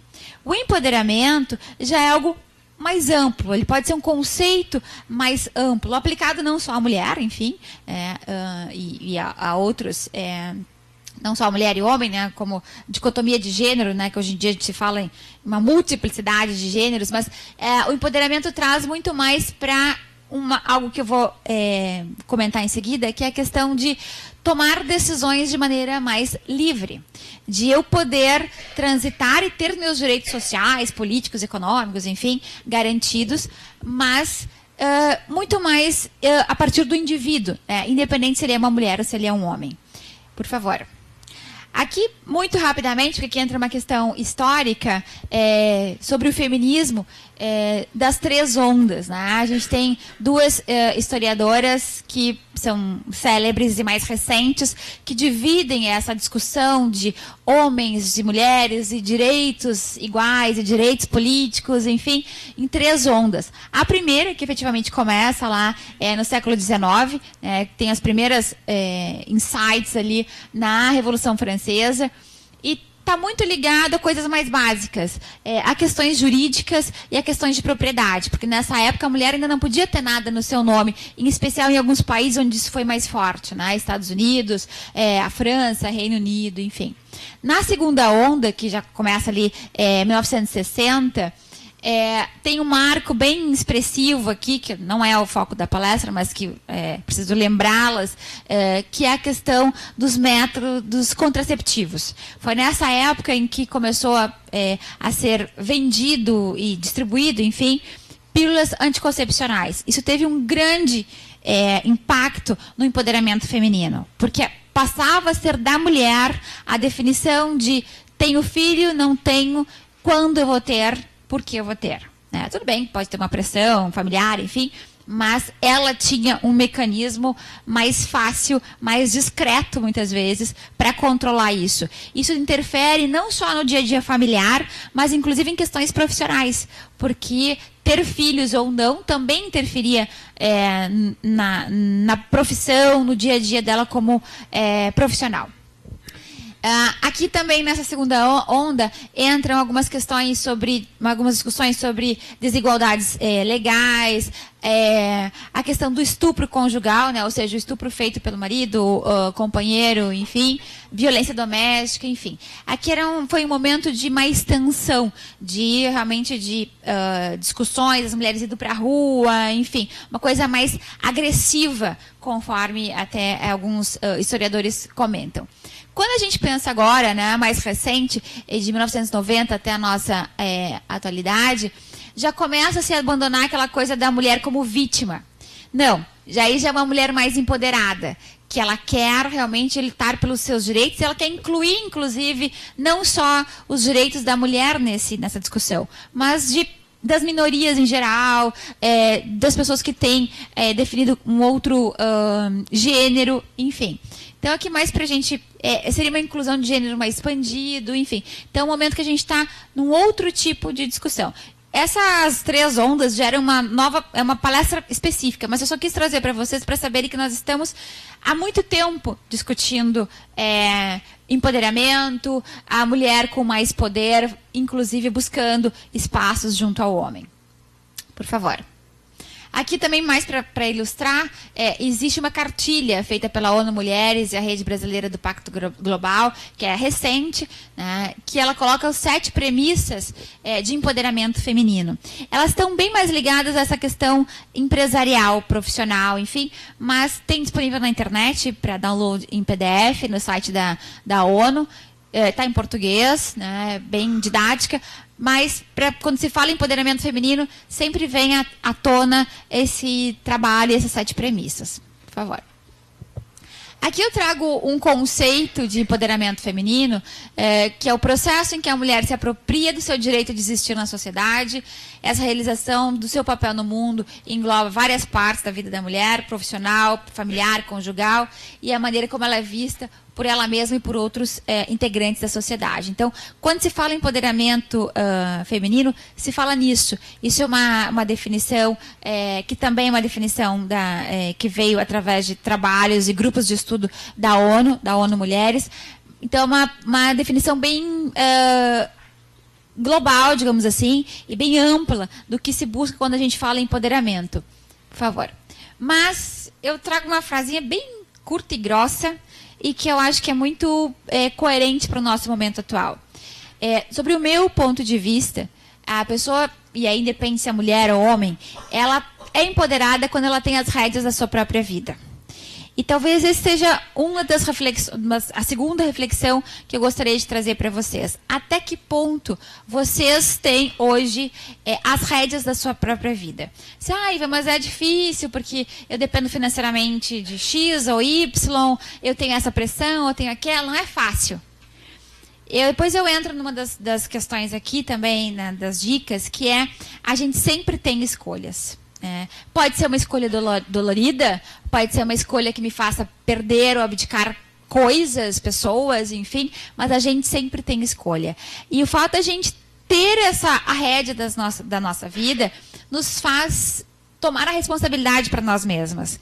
Fazer com que a gente tenha uma liderança nossa, uma autoliderança. E aí isso dá um medão, né?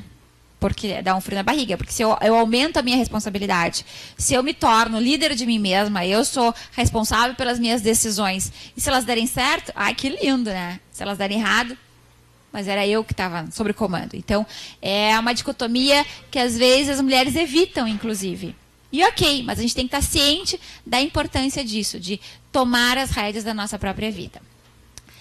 A gente traz aqui também, eu queria rapidamente comentar com vocês, que trazer as rédeas da nossa vida, se por acaso não está, né, para as nossas mãos, nos traz algumas reflexões, alguns desafios, que é importante também a gente conversar sobre isso e ter ciência disso, porque são desafios que qualquer uma de nós enfrenta, ou pode vir a enfrentar. Alguns deles, né? Isso mesmo que eu acabei de falar, a questão quando eu assumo a responsabilidade e eu me torno líder das minhas decisões, aumenta a minha responsabilidade. Eu não consigo mais colocar a culpa no outro. Porque meu marido que disse que era para fazer isso, mas o meu chefe que disse que era para fazer aquilo. Não. Eu fiz isso porque eu acredito, eu estou numa empresa que tem regras, que eu tenho metas, enfim, mas eu aceitei. Eu tenho o poder de aceitar ficar naquela imobiliária, eu tenho o poder de aceitar atender clientes com esse perfil ou não. Eu posso tomar uma decisão diferente, só que daí isso me traz consequências, aumenta a minha responsabilidade. Então, a gente saber que são coisas que caminham juntas, a responsabilidade com o poder. Um outro aspecto é a insegurança e a autossabotagem. Isso, infelizmente, é muito feminino, mais feminino do que masculino. A gente está sempre, mas será que eu consigo? Acho que isso não é para mim. Eu acho que eu não posso. Mas o que meu marido vai pensar? O que meu chefe vai pensar? O que meu filho vai pensar? Não, acho que eu não vou, acho que eu não posso, acho que não estou pronta ainda. Então a gente acaba se auto-sabotando. A gente acaba colocando para debaixo do tapete as nossas vontades, diminuindo a nossa autoestima. Enfim, a gente tem que estar sempre alerta com isso. Um outro aspecto é o donzela versus guerreira. Isso faz parte da nossa formação feminina, né? É sempre uma dicotomia. Se a gente perguntar aqui, vamos ser sinceros, tá? Vamos ver quanto que os homens não estão aqui. Quem aqui não gostaria de ser tratada diariamente como uma princesa? Tipo, trabalhar porque gosta do cliente, enfim, mas não pelo dinheiro. Ter alguém para nos cuidar, para abrir a porta, para servir o almoço, para nos tratar feito, literalmente, princesas. Quem aqui gostaria de trabalhar, se quisesse, gostar, enfim. Não gostaríamos todas, ou quase todas, de sermos donzelas bem tratadas, em especial por quem a gente ama, muitas vezes até pelo homem que nos acompanha? Sim, né? Sim. Mas também tem aquele outro sentimento ali, não, eu posso, eu consigo, eu vou lá, eu vou fazer, eu vou ganhar meu dinheiro, eu vou fazer essa empresa bombar, e as minhas metas, Também não tem isso? Tá, e aí, né? E a briga ali interna, né? A gente quer ser a donzela, mas também quer ser a guerreira. Então, isso também tem a ver com empoderamento. Qual das duas eu vou deixar maior no meu dia a dia? Muito se criticou, e acho que até foi uma questão do viés, né? Da reportagem, enfim. Mas a primeira-dama lá, como é que é o nome dela? Marcela Temer, né? Bonita, recatada do lar. Se ela é feliz assim, bonita, recatada do lar, se o marido dela quer ela assim, se ela tem o empoderamento de dizer, não, eu quero essa vida para mim. Eu quero estar bonita, ser recatada, ser do lar, eu não quero trabalhar. Se ela trouxe para ela esse poder de decidir, palmas para ela. A gente tem que ter essa liberdade. Se eu tenho que ser o que eu quiser. O empoderamento tem a ver com isso. Independente do que os outros vão pensar, eu tenho que poder decidir e criar um ambiente onde eu consiga aflorar esse meu poder, aflorar o que eu desejo para a minha vida. Independente se é para ser uma mega super executiva, gestora de uma rede com 500 imobiliárias aqui no Brasil, em Dubai, Miami, enfim, ou se eu quero ser a esposa do lar, e, enfim, ou se eu quiser outra. Estou aqui, citei 2 exemplos, mas eu posso ter uma outra alternativa de carreira. O importante é que essa decisão seja minha, que eu não seja porque meu pai, ou porque meu irmão, ou porque meu filho, porque isso, coloque essas premissas para mim. Tá? Próximo, que ainda são desafios. Desculpa. Eu trouxe aqui, porque essa discussão o que eu quero para mim é uma coisa relativamente recente, que as pessoas, a sociedade, o entorno, aceite bem as minhas escolhas, é algo relativamente recente. Aqui eu trouxe um exemplo bem rapidinho, é uma propaganda do Ford Fusion, não é uma propaganda nova, até antiga, mas eu gosto muito da abordagem dela com relação a mulher escolher o que ela quer para si. Aqui tem uma abordagem profissional, né, e como ela vê casamento, dá para fazer uma longa discussão sobre essa, apesar de ser curto o vídeo, é um aspecto, né, de empoderamento, a pessoa poder escolher. Uma outra coisa que tem muito a ver com escolhas é ter ou não filhos, né, e que hoje em dia já está muito natural. Eu tenho várias amigas que decidiram não quero ter filho, e era isso. Antigamente, a pensar em algumas décadas, talvez a geração da minha mãe, da minha avó, não ter filho tinha algum problema, né? Tipo, como assim? Como assim? Tem um problema, né? E tal. Hoje não, isso já é muito natural. Então, ter escolhas e ter consciência dessas escolhas e as rédeas da vida. Agora sim, podia passar o vídeo da reflexão, por favor.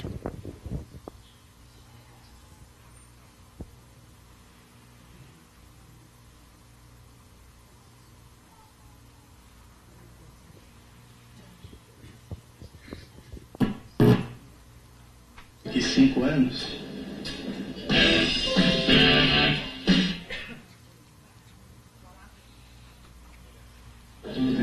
E você, onde pretende estar daqui a 5 anos? daqui 5 anos?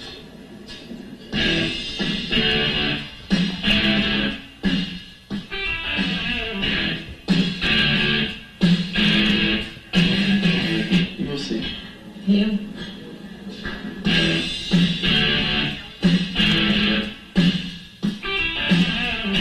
Quem dirige o novo Ford Fusion fez como você. Essa é uma... Obrigada. Essa é uma reflexão atual, do tipo assim, desculpe aí, tu tá querendo que eu seja tu. Ele tá ainda numa modelo mais antigo, digamos assim.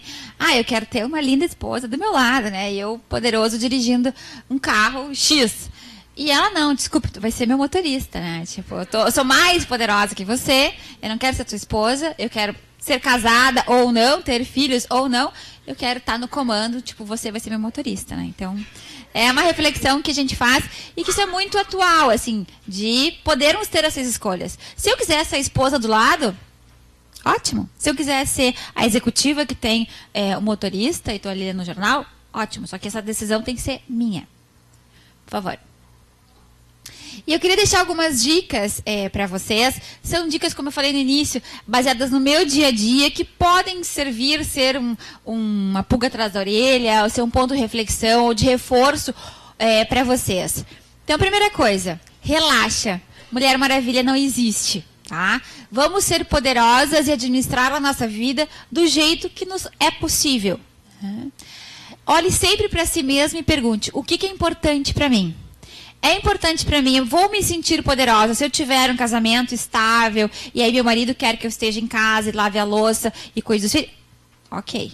É importante para mim eu construir uma jornada, ter lá 20 anos, como a Cris falou, com uma carreira e um nome super forte na minha cidade, como sendo uma corretora que resolve tudo, que consegue. Ótimo. Se eu estou feliz assim, é o que é importante para mim. Outra questão, delegue. Tenha uma rede de apoio. Então, se a minha rede de apoio, para que eu me torne mais poderosa, eu preciso delegar algumas tarefas. Essa rede de apoio pode ser a mãe, a empregada, o filho mais velho, enfim, a vizinha. Pode ser a minha equipe com 100 pessoas, 200 pessoas, enfim. O que eu preciso para ter mais poder no sentido positivo da palavra, tá? Não estou falando no sentido pejorativo. É ter a possibilidade de delegar. Sempre temos escolhas. Aqui é um ponto que eu tinha falado antes. Por mais que até uma discussão, quando a mulher sofre violência doméstica e ela não quer denunciar porque ela não tem escolha, ela depende do marido, ou o marido vai sair atrás e vai matar ela, não sei o que e tal.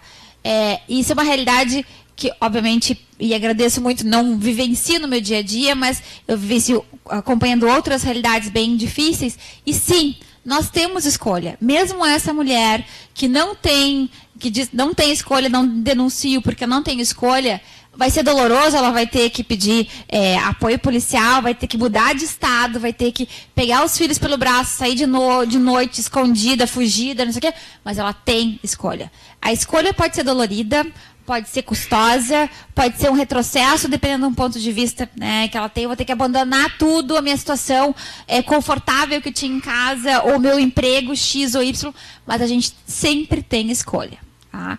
Pode ser uma escolha radical, péssima, que no sentido de dor, de dano, enfim, mas escolhas sempre tem. Onde a gente não tem escolha é na questão de saúde, muitas vezes, que daí é a morte, e aí ok.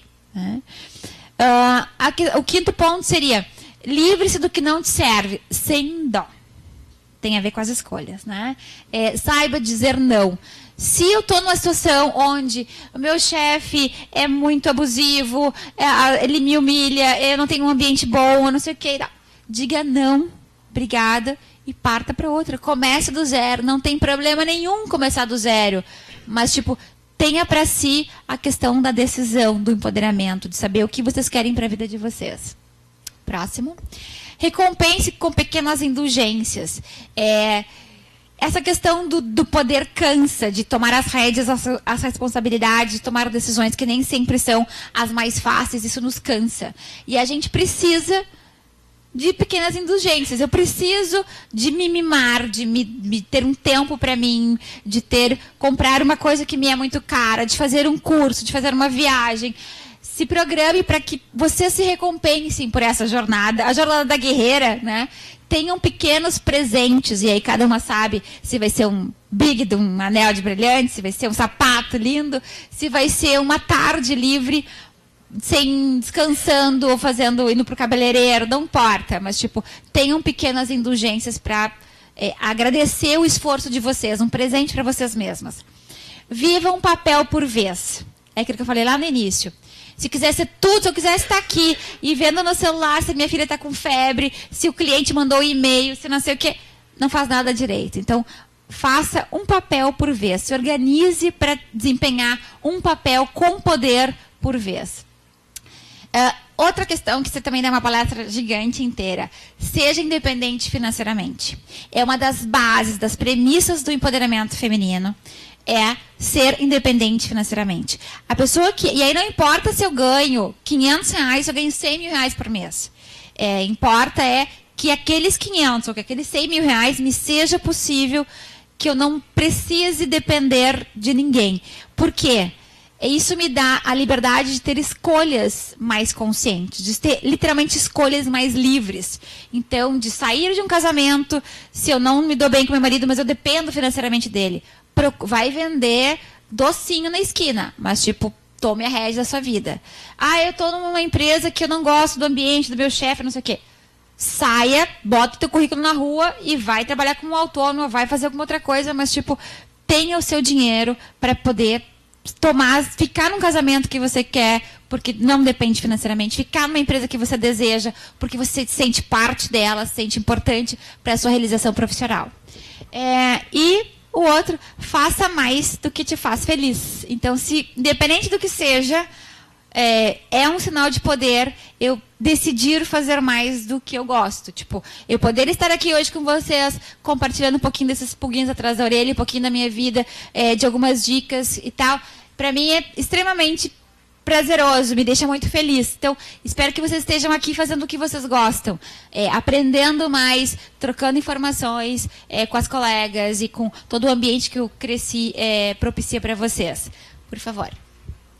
Então, sim, nós podemos sermos quem a gente quer. Eu acredito muito nisso. No meu trabalho como coach, as pessoas chegam lá com os sonhos mais mirabolantes e eu digo, vamos lá, sabe? Mira nas estrelas, que nem que se, chega alto. Talvez não chegue nas estrelas, mas chega alto. Então, e a gente qualquer pessoa pode desenvolver feitos incríveis. Tem uma outra palestra que fala sobre 25 mulheres que fizeram feitos incríveis para o seu contexto. E qualquer uma de nós pode fazer feitos incríveis. E o meu feito incrível pode ser aqui na frente de quase 200 mulheres palestrando. O feito incrível de vocês pode ser aquele cliente difícil que parecia que não ia achar nada, que ele incomodava, que não sei o quê. Conseguir chegar, que ele fique satisfeito e vocês consigam fechar uma venda interessante. Fechar uma meta super desafiadora no final do mês. Cada uma sabe qual é o seu desafio. Cuidar bem dos filhos, administrar bem uma questão familiar. Cada uma de nós sabe o que é um desafio para a gente. Sabe o quão poderosa cada uma de nós pode ser amanhã, hoje, né? Então, isso também é bem significativo para mim. Sim, podemos, né? E sim, assim como eu posso, vocês todos podem ser o que vocês quiserem, quando quiserem. O que precisa muitas vezes é a atitude empoderada, é o cuidar-se, é o preparar-se, é o dar tempo ao tempo, que também as coisas não foram feitas do dia para a noite, né? A gente saber disso. Eu teria mais um vídeo para passar, só que o meu tempo já era. E dá tempo? É um vídeo que eu já vi várias vezes. Ele tem uma legenda, tá? Então, se por acaso alguém não... ele está em inglês, mas ele tem uma legenda. E ele fala justamente disso. Das pessoas não se arrependerem por coisas que elas fizeram. E sim por coisas que elas deixam de fazer.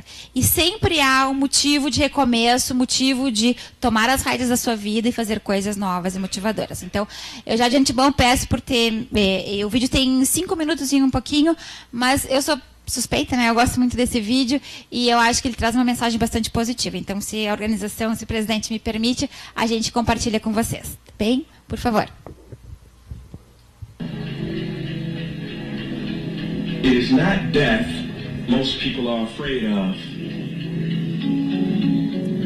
It is getting to the end of life only to realize that you never truly lived. There was a study done, a hospital study, on 100 elderly people facing death close to their last breath. They were asked to reflect about their life's biggest regret. Nearly all of them said they regretted not the things they did, but the things they didn't do. The risks they never took, the dreams they didn't pursue. I ask you, will your last words be, if only I hit, hey, you, wake up. Why do you exist? Life is not meant to simply work, wait for the weekend, and pay rent. No, I don't know much, but I know this. Every person on this earth has a gift. And I apologize to the black community, but I can no longer pretend. Martin Luther King, that man never had a dream. That dream had him. See, people don't choose dreams. Dreams choose them. So the question I'm getting to is, do you have the courage to grab the dream that picked you, that befits you and grips you? Or will you let it get away and slip through? You know, I learned a fact about airplanes the other day. Now, this was so surprising, see. I was talking to a pilot, and he told me that many of his passengers think planes are dangerous to fly in. But he said, actually, it is a lot more dangerous for a plane to stay on the ground. I said, what? Like, how does that sound? Well, he said because on the ground, the plane starts to rust, malfunction, and wear much faster than it ever would if it was in the air. As I walked away, I thought, yeah, makes total sense. Because planes were built to live in the skies. And every person was built to live out the dream they have inside. So it is perhaps the saddest loss to live a life on the ground without ever taking off. See, most of us are afraid of the thief that comes in the night to steal all of our things. But there's a thief in your mind who is after your dreams. His name is doubt. If you see him, call the cops and keep him away from the kids, because he is wanted for murder, for he has killed more dreams than failure ever did. He wears many disguises, and like a virus will leave you blinded, divided, and turn you into a kinda. See, kinda is lethal. You know what kinda is. It's a lot of kinda people. You kinda want a career change. You kinda want to get straight A's. You kinda want to get in shape. Simple math, no numbers to crunch. If you kinda want something, then you will kinda get the results you want. What is your dream? What ignites that spark? You can't kinda want that. You gotta want it with every part of your whole heart. Will you struggle? Yeah, you will struggle. No way around it. You will fall many times, but who's counting? Just remember, there's no such thing as a smooth mountain. If you want to make it to the top, then there are sharp ridges that must be stepped over. There will be times you get stressed and things you get depressed over, but let me tell you something. Steven Spielberg was rejected from film school 3 times, but he kept going. The television execs fired Oprah, said she wasn't fit for TV, but she kept going. Critics told Beyonce that she couldn't sing, she went through depression, but she kept going. Struggle and criticisms are prerequisites for greatness. That is the law of this universe, and no one escapes it. Because pain is life, but you can choose what type. Either the pain on the road to success, or the pain of being haunted with regret. You want my advice? Don't think twice. We have been given a gift that we call life, so don't blow it. You are not defined by your past. Instead, you are born anew in each moment. So own it now. Sometimes you gotta leap and grow your wings on the way down. You better get the shot off before the clock runs out, because ain't no overtime in life, no do-over. And I know I sound like I'm preaching or speaking with force, but if you don't use your gift, then you sell not only yourself, but the whole world short. So what invention do you have buried in your mind? What idea, what cure, what skill do you have inside to bring out to this universe? Uni meaning one, verse meaning song. You have a part to play in this song. So grab that microphone and be brave. Sing your heart out on life stage. You cannot go back and make a brand new beginning. But you can start now and make a brand new ending.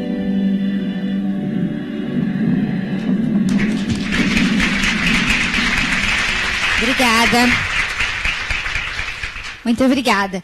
Queria deixar aqui, acredito em você e tome as rédeas da sua própria vida. Acho que essa mensagem final, né, pelo que diz no vídeo, não sejam aviões parados, né? Realmente decolem, porque é para isso que a gente foi feito. Cada um de nós tem um dom e a possibilidade de colocar em prática o poder que Deus nos deu. Queria deixar o meu contato. E vai lá e faz, que é meu mantra, né? E tipo, vamos lá, vamos fazer acontecer. Tá pequenininho ali, mas o meu contato é descubra@confrariadobatom.com.br. Meu telefone 981-220102. Se alguém quiser trocar uma ideia, enfim, ou participar de algum encontro da confraria, serão muito bem-vindas as moças, né? As mulheres. Os meninos a gente deixa para fazer uma outra confraria, mas são muito bem-vindas na Confraria do Batom, se quiserem saber mais informações a respeito. Muito obrigada pela atenção e pela paciência, né? Que eu me... Obrigado, Iva. Obrigada, muito obrigada. Obrigado, querida. Convidar aqui a Viviane e a Sandra para fazer a entrega do diploma junto com a Camila Terra. Obrigado, Iva Cardinal, por ter nos agraciado com essa bela palestra aí. Vou fazer um registro.